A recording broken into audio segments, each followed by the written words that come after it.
Hello, everyone, and welcome into Pregame Central presented by USVI. The Jets are down in sunny Jacksonville, Florida. I'm quite jealous of that weather. I hear it's sunny and low 70s all game, so a little jealousy from here. But they are heading into the home turf of the 9-4 Jacksonville Jaguars, and it will be quarterback Brady Cook at the helm today. You can see him warming up there. Q, welcome in to Pregame Central presented by USVI. Caroline Hendershot, Quincy Enunwa, and that is Malachi Moore walking in, getting ready for this game. Quincy, how are we feeling about today's game with the Jets on the road? It's going to be a big test for these guys. I think Liam Conan's done a good job of turning over this team. The Jaguars are 9-4.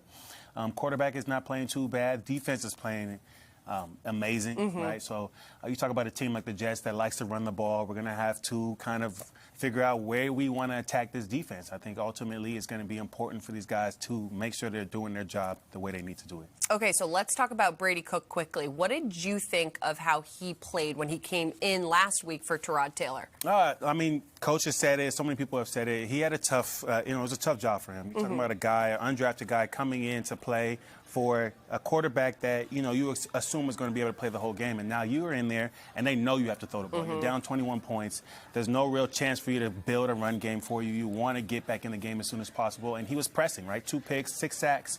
I think this game will be a little bit better for him. I saw a lot of positive things. I saw him making some good throws. That one throw down the sideline to Adonai Mitchell was amazing. I love that one into a cover 2 hole. There's things that he was seeing that you don't expect from an undrafted rookie.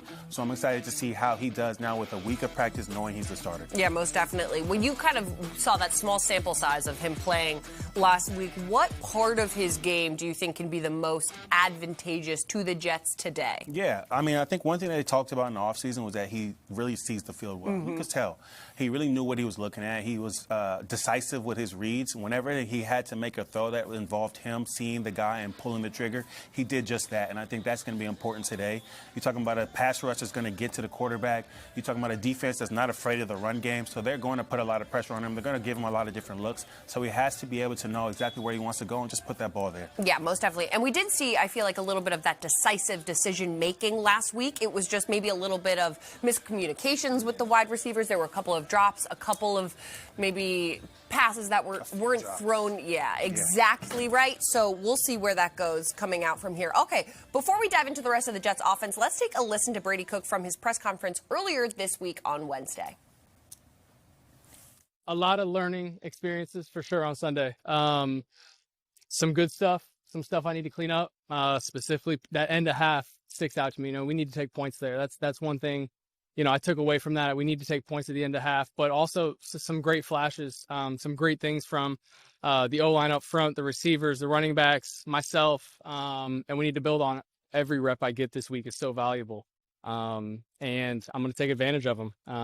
Got a long week to prepare, and like I said, just need to take advantage of these reps I'm getting. They're important. But I think regardless, whether I was a first-round pick or undrafted, sitting right here in this situation, I'd only be thinking about one thing, beating the Jags. And how are we going to do that? It's by preparing this week in practice and meetings. And I really think it's as simple as that. Okay, so last week when the Jets were playing, they got in a 21-point deficit right off the jump in the first quarter. So obviously they're trying to do everything in their power to not let that happen this week. But what do they need to do, this Jets offense, with running back Breece Hall to get through this Jaguars run defense? Because they are so stout. Yeah, I mean, I think they just have to kind of mix it up. It's going to be tough. You can't focus solely on the run game. These guys are amazing. The linebackers flow very well.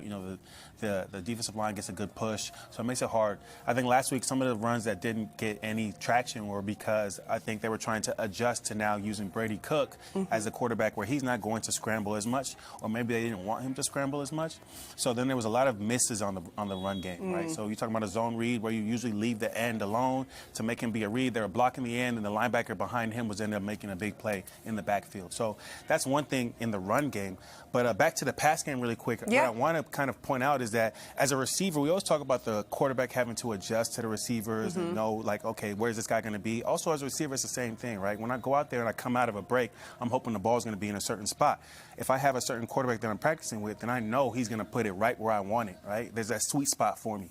It's a little bit different when you have a new quarterback. So a week of practice is very helpful, but I think you're going to have to see a little bit more just practicing after practice, before practice, just kind of getting those reps in. So what do you think of that chemistry? Like, what will that chemistry be like between Brady Cook and, for example, John Mechie and Adonai Mitchell? Well, I mean, I think a guy like Adonai Mitchell, you can see that he has some drops, but I think a lot of it has to do with confidence in his quarterback. So I'm hoping that he got a lot of reps with Brady Cook this week because they're going to need him.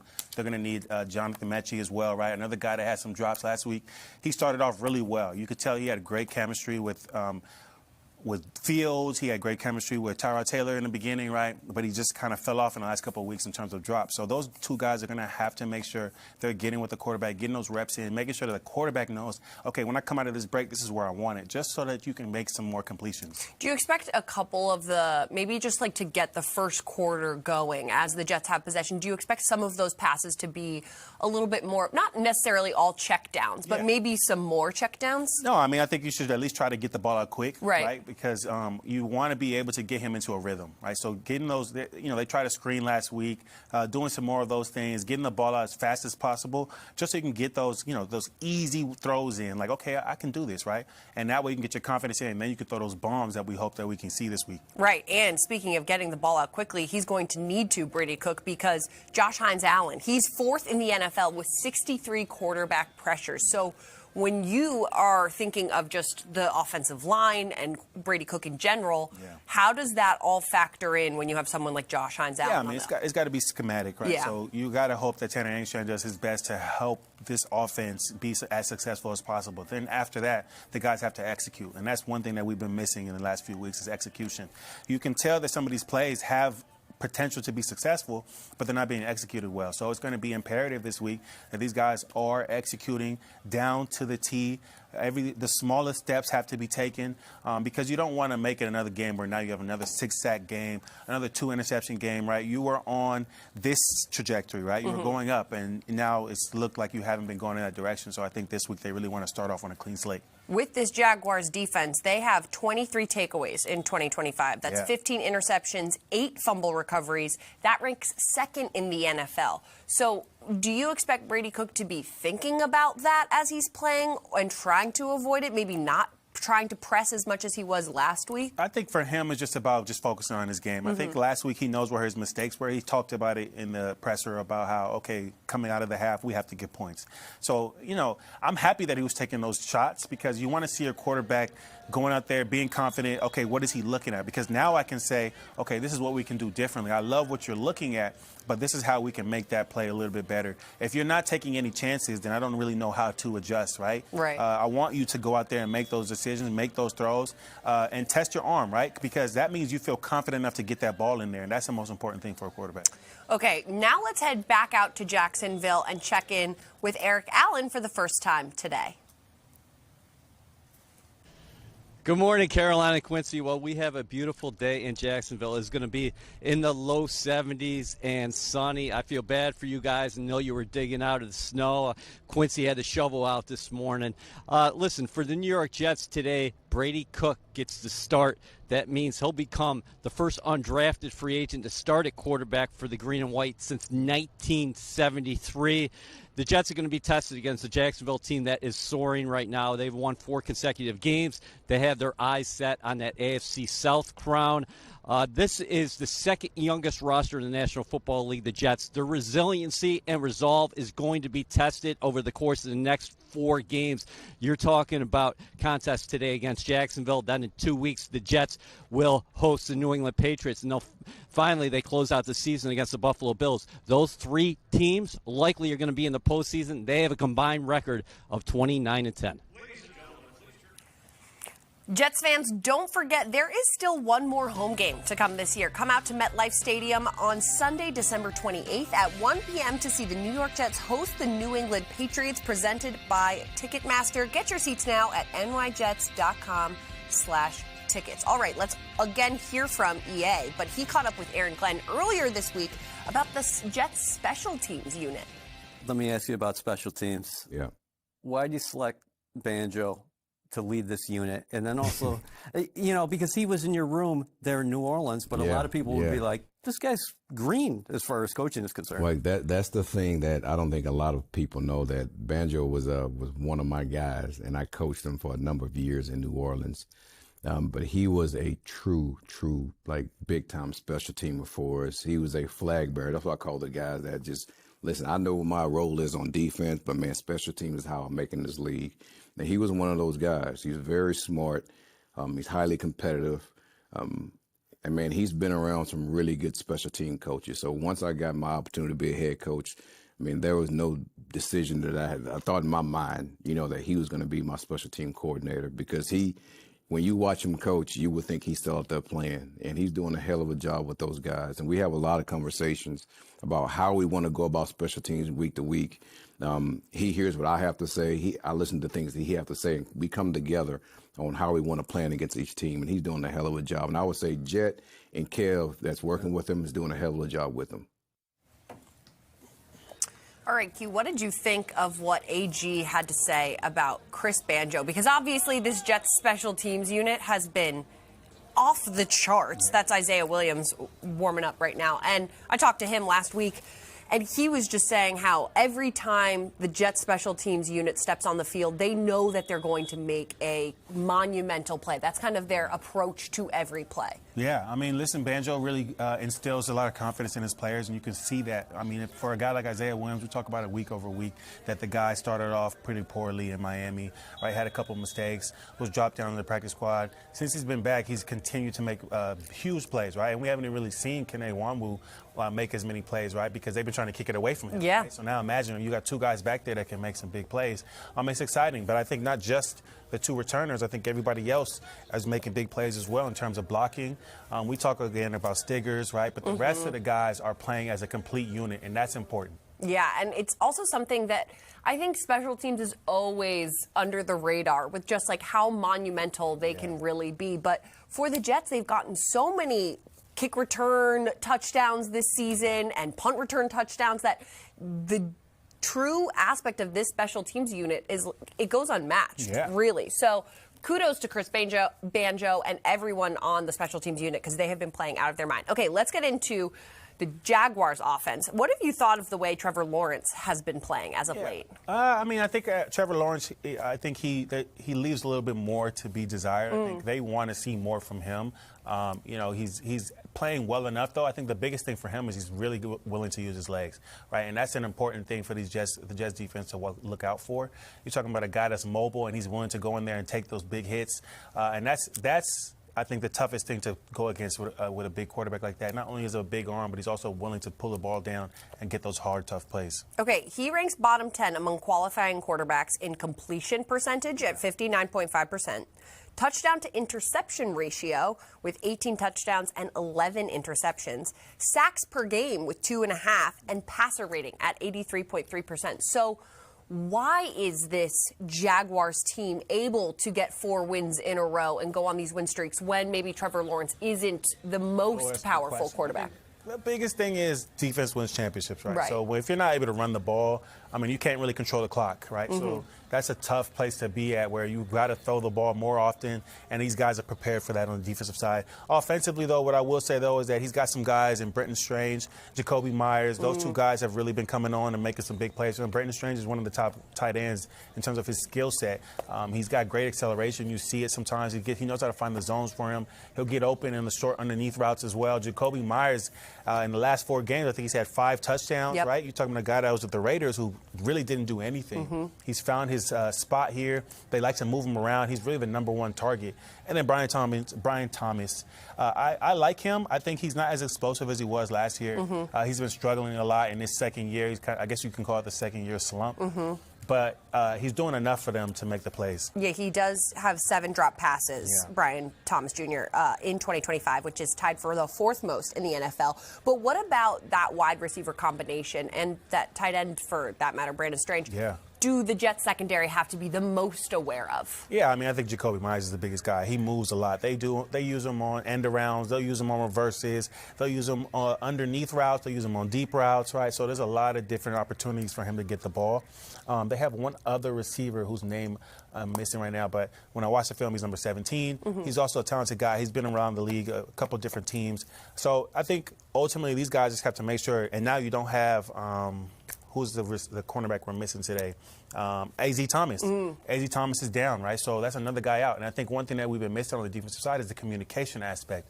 You talk about maybe on third down last week, there was an opportunity for us to get a stop, and you had both corners lined up on the same level. So you run into each other, now that's a first down. Those are small communication mistakes that happen when you've got so many guys rotating in and out. We saw that a lot last year with the offensive line on the Jets. Now we're seeing in the defensive backfield because, guys are getting injured. It's tough out there. Tim Patrick was who you were thinking of, number 17. So with not only some players being out in the secondary for the Jets, but then also these wide receivers that can be lethal in different ways. I know Jacoby Myers, I think, has been playing more in the slot lately. Yeah. With their running back, Travis Etienne, then how does that play into everything? Because he has been having a phenomenal season as well. How do you slow that down? Yeah, I think the Jets have done a pretty good job in the run game. Now, the last couple of weeks have been pretty ugly, right? But you talk about 2 weeks ago or 3 weeks ago, they were able to shut down Derrick Henry. The last 2 weeks, they played some explosive backs. Probably top explosive backs in the league. So playing against Travis Etienne, it's going to be a different matchup. He's not going to be like those other two guys they just played, but he's hungry for a 100-yard game. He hasn't had a 100-yard game in a long time. So he's going to go out there. The offense is going to be focused on getting him the ball as many times as possible because it makes sense. The Jets are bottom 3 in the NFL in the run game. So if I'm the offensive coordinator, I'm looking to run the ball against this team, maybe do some play action pass over your head because, again, one thing that these guys struggle with, meaning the Jets' defense, is play action pass. And so they've got to make sure that they focus on that this week. Why do you think that is something that they struggle with? I think these guys are aggressive, right? And I think we applaud them for the aggressiveness in the linebacker, but then they end up moving out of the zones, right? And so now they're getting the ball thrown over their head, and that's a struggle, right? You, as a corner, you're looking for somebody to make sure there's some help on the inside. If there's nobody there because he's looking at the run game, that's a big play. Okay. And then when you look at the Jaguars' offense in total, who is the most important person on the Jets' defense today to just kind of right the ship and get back to their style of defensive play? It's got to be Sherwood, yeah. Right? Sherwood is the guy. He's the man in the middle. He's the leader. He's got to make sure that he's getting all these guys put in the right position, giving them the right calls, and make sure everybody's focused on the goal, right? We want to talk about every week, everybody's got to do their 1/11th, right? He's got to make sure he's doing his 1/11, but also looking across the board and making sure everybody else is doing theirs as well. Yeah, and again, it always, I feel like, comes down to not doing anything outside of your job, just doing your job, which it sounds so simple from here behind the desk. Right. All right, let's go back to Jacksonville and catch up with Eric Allen, who got to talk with Tucker Ross. We're joined now by Ross Tucker, who's going to be on the call this afternoon for Jets Jaguars. You went over to the team hotel last night for production meetings. What were some of your takeaways? Well, it kind of got me fired up, to be honest with you. First of all, Brady Cook is awesome. I hope he lights it up today. I get excited when someone like him gets this opportunity, gets their first start. I was a former undrafted, free agent. I remember what it was like to get my first start, my second year when I was 23. So I like as many guys as possible to get opportunities like this. So at least he'll feel like he got his shot. And I hope he lights it up. A few weeks ago, we did the Browns and the Raiders when it was Shedeur Sanders' first start.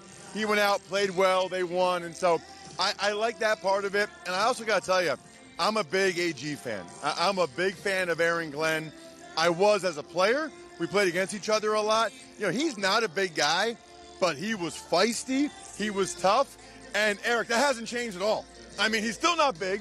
He's still feisty. He's still tough. And I appreciate the mindset. And honestly, when you talk to Josh Myers, who was in Green Bay for 4 years, when he says, I believe in AG and I want to be here, that says a lot. He's coming from the Packers where they go to the playoffs every year. The fact that he felt that strongly about what Aaron is doing in New York, I think bodes very well for the franchise. What is Brady Cook going to be facing today in this Jacksonville defense that has been better than anybody in the National Football League against the run so far this season? Tanner Angstrad was asked about it the other day. He said, typically this could go one of two ways, and one of those ways is they're going to heat him up. You would think that they probably would, especially to test them early. I will say this, though. If you heat up a young quarterback, Brady's super smart. He's the 2-time SEC Academic Athlete of the Year, so that also enables him to get the ball out of his hands quickly. Sometimes you want to only rush 3 or 4 and try to disguise your coverages and see if you can confuse him. at the end of the day, they're going to mix it up. They're going to do both of those things. They have a really good defense. I feel like the Jags in general, for whatever reason, they're under the radar. You know, I live in Pennsylvania. I know you guys are up in North Jersey. Most people probably don't even know the Jags are 9-4, that they're in first place. It just doesn't feel like people are talking about them. But they have played extremely well, both sides of the ball, over the last month. Really, ever since the bye and ever since that loss to the Texans. They were up 29-10 on the Texans in the fourth quarter and collapsed. To your point, they could have gone one of two ways after that. They kind of bounced back, and they've been excellent ever since. Defensively, what's the keys for this Jets rush defense that is in rebound mode? Because you know that Jacksonville is going to try to get after you at the line of scrimmage and get Travis Etienne going. Well, what's so interesting is when you talk to the coaches for both teams, they both say the same thing. They really want their identity to be run the ball and stop the run. It's very, very important to them. And so for the Jets to have a chance today, they need to run the ball. I think we know that, you know, and then on defense, they can't let the Jags run for 240 yards like the Dolphins did. I don't think they will, but you also have to be careful, Eric, because, you know, what they put on tape last week is not only bad run defense, but the play action stuff and the ability to get some chunk plays off of that. So when I look at it like, yes, you want to stop the run, but that doesn't mean you want to be selling out so much that you leave receivers wide open behind you. All right, lastly, let's get out of here with this. You mentioned Josh Myers before. He signs the extension. Yeah. The Jets are starting the same five from left to right. Unbelievable. For the 14th consecutive game, the only team in the league who's been able to do that. What do you like about the foundation up front? Well, so if you're a Jets fan and you're looking for positives, the offensive line is a major positive. I mean, probably the best offensive line, I don't know, 10 years, 15 years, best offensive line they've had in a while, including those bookend tackles. I'm a big fan of both of them. Fashanu and what he did at Penn State, he's smooth in pass protection. And then Membu, I was going to save this for the broadcast, but I'll tell you, Membu reminds me a little bit, I'm not saying he's there yet, but body type demeanor reminds me a little bit of a former teammate of mine, Jason Peters. You know, at that 6'4", 325, super athletic, super aggressive. So that's the foundation. Now, I think everybody listening or watching knows that there's other pieces the Jets have to add, but they have the foundation. Offensive line is a pretty darn good foundation to have.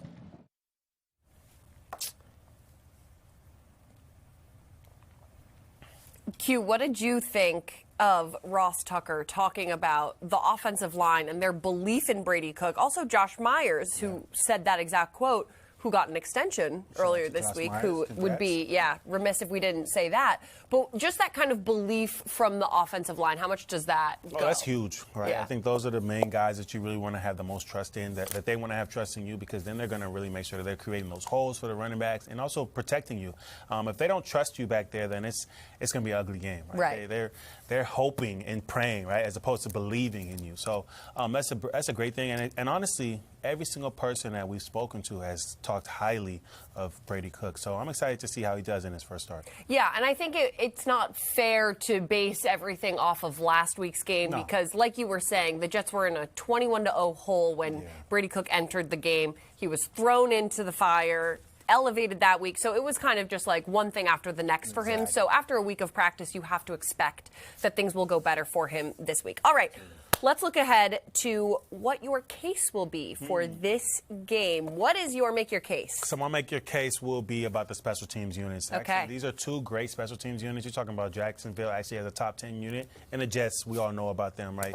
In terms of the punt return unit, the kick return unit, the kickoff unit, punt unit, right? All these guys are making huge plays. I think this week, this is going to be another week that the Jets special teams unit takes over this game. Do you think that this game will come down to one of the special teams units making a big play, or do you think it will just probably end up being more than that? So I would love for that to happen. Yeah. The thing about it is, like, the Jaguars have a very good – they have all three phases that are doing pretty good, right? So it's not as though it's like an even matchup all across the board. I think now it's any given Sunday, right? Right. So there's an opportunity for the Jets to show up today and really play well. Again, belief is huge. You have to believe that you have the opportunity. But I don't know if it'll come down to special teams unless the Jets pull it out and do exactly what they need to do on both sides. Okay, heard it here first. All right, now let's go back to Jacksonville, hear from EA on his Make Your Case and tomorrow's headlines. Caroline, my make your case is Brady Cook will throw his first professional touchdown pass here against the Jaguars defense. So far this season, Jacksonville #1 in the NFL against the run. They're also tied for second in takeaways with 23. So ball security, the Jets have to have that today. I think Brady Cook is going to get them into the end zone. As far as tomorrow's headline, I will say Quincy Williams, a veteran linebacker who was drafted here by the Jaguars in 2019 and released in 2021. He's going to deliver his trademark uppercut. He's got 3.5 sacks so far this season. I say he takes Trevor Lawrence down at least once. I got to get some sunscreen. We're headed back to the sun. Okay, I like both of those predictions from EA. Who do you think Brady Cook's first touchdown pass will go to? You know who I'd like to see? I'd like to see Breece Hall back in the end zone. Ooh, okay. I want to see Breece Hall back in the end zone. I want them to find a way, maybe some pick routes, getting him into the flat and helping him get into the end zone. Okay, I like that. Using him more as like a pass catcher today, I think. You know how I feel about that. Yeah, I know. Get him the ball in whatever way that you possibly can. All right, what is your tomorrow's headline, Q? So mine is a little bit of a homer one, but I'm going Brady Cook's Jaguars defense in first start, right? So I'm hoping that he comes in and shows some of the little glimpses that we saw last week in that game. I loved some of the things that I saw. There were so many different things that he could look at and say, this was a positive for me. This is something I could take into the next week. And it's an opportunity for him to go out there. They're expecting this team to throw the ball. That doesn't mean that you cannot throw the ball, right? You go out there, you mix it up, and you make these big plays for your team to help them get a win. Okay, I have a couple questions before we get to our final thoughts on this game from you. Just wondering, who do you think Brady Cook is going to connect with most on offense and kind of use as Mr. Reliable throughout the game? That's a good question. I think he will probably want to go tight ends. Yeah. I think that's a smart decision. I think that's some of the best players out there to use right there close to the line. They run the underneath routes. They end up being some of your checkdowns at times. So I think he'll want to go tight end. But he was on the practice squad. He was one of the third quarterbacks. So a lot of times they have a great connection with some of the other receivers. So maybe Isaiah Williams is a guy that he's been working with more often than somebody else, right? Maybe there's somebody on the roster that he has a little bit more connection because they've been working on the scout team. So you never know. We'll see today who he goes to the most. And then with the Jaguars' offensive line, Trevor Lawrence has been getting sacked 2.5 times per game, roughly. Yeah. Who do you think with the Jets is going to make a couple of those sacks today? So I want to see Will McDonald back out there, back in the backfield, right? We haven't really seen him much. And one thing I'll say was that there was a lot of missed tackles last week. We didn't talk too much about that, but guys were missing tackles. And I think I heard AG say that he wants to see guys running through the tackles, wrapping up and running through. A lot of guys were throwing shoulders in there. I'd love to see Will McDonald get to the backfield, bring Trevor Lawrence down a few times, right? Get him a little rattled, right? Maybe we could see a little bit of Jermaine Johnson. You know, those guys have been quiet the last couple of weeks, so I want to see them really get back in the game. Yeah, I think that would be a big goal for both of those guys. Okay, and then last one. Do you think that this is the game that the Jets get their first pick in? Oh, I think this is a good quarterback for that to be with. Yeah. I think that's definitely a good quarterback. We had the conversation that he's one of the top interceptors. So listen. It's tough. The Jets had a lot of opportunities. Even last week, there was one opportunity at the 5-yard line coming out where Michael, his last name is blanking on me, but he had an opportunity for a pick. And then there was another opportunity. Malachi Moore had one, right? So let's see these guys finish that off. I think this is a great chance for them to get the pick. 11 interceptions Trevor Lawrence has. And so that's definitely one aspect I think that the Jets, they've been hungry for it. Yeah. There's no way or doubt about it that they haven't been hungry for it. It just hasn't maybe clicked. And a couple of those, you were right, a couple of those passes last week were so close to getting picked. And it was just a matter of inches. Okay, final thoughts before we get to our inactives today on what this Jets team really needs to hone in on and focus in on against this Jaguars to just make it a tough game and competitive game. Yeah, I mean, I think the biggest thing is you got to play for the pride, right? I think at this point now you have 4 games left in the season. Last week you didn't have a great showing, right? Offensively, there were some drops, some misexecution from the offensive line, misexecution from the receivers, even the quarterback. So you got to make up this week, show that you are the team that you said that you were 2 weeks ago, 3 weeks ago, coming out of the bye, that you can continue that. Defensively, right, we got to wrap up. We got to make those tackles and maybe get a pick today. We talked about that. And those are the 2 things. Special teams, just keep doing what you're doing. Yeah, special teams, just you keep on chugging along. You've been great. All right, inactives for today. You will not see these players on the field. That includes Tyrod Taylor, Justin Fields, Tyler Johnson, Kiko Maui-Noah, Braden McGregor, Mozzie Smith, and Mason Taylor. No Mason Taylor for the Jets offense today. All right, everybody, thanks so much for watching Pregame Central. We will see you on Jets Overtime 30 minutes after the game ends. Don't miss it.